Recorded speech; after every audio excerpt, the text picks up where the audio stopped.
Alright, I'm doing another video on some of my anchor charts that I have in my classroom. So this is another one that I'm just going to show you is graphing inequalities. So we have this inequality, y is less than 2/3 x plus 1. So we similarly, that we graph like a line with y equals mx plus b. We're doing the same kind of thing. We do start at a y-intercept, which is the plus 1. So you can see kind of there is a red dot right there at positive 1.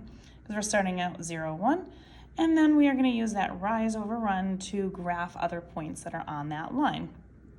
So we're going to go up 2 over 3. So here we went up 2, 1, 2, 3, up 2, 1, 2, 3, and hit another point. I can also do the same thing. I can go down 2, 1, 2, 3 this way. You see the point right there.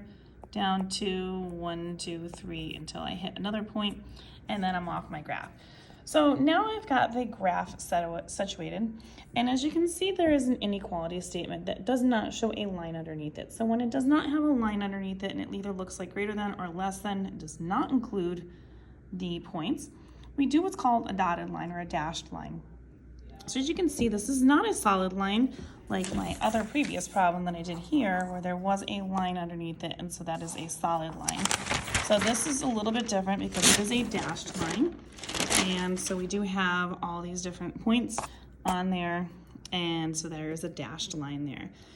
So that's part of the graphing. Now the last part of the graphing is we need to pick a test point to use in order to see which side of the plane we are going to shade. So we'd usually like to use 0, 0 or something easy like 1, 1, something that does not fall on the line because we need to figure out which side to graph on. So it's either this side or this side.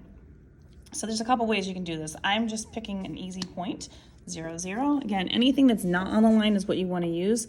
So I'm going to go with the origin, 0, 0. And what you're going to do is you're going to plug it into this inequality statement right here. Now, if it makes the statement true, whatever side of the line that point falls on is the side you shade. If it's not a true statement, it's false, you would shade the other side. So if I'm using 0, 0 for x and y, I'm going to plug them into this side here. So 0, and the equation was or less than inequality, 2/3 times 0, and then it's plus 1. So we're going to go ahead and solve.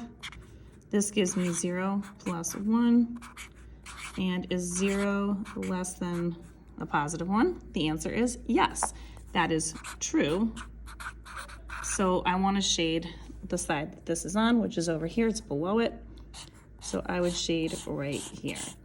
And if you want more questions like this, you can find them on my YouTube channel, You Want Algebra. Check these out under the graphing inequalities section.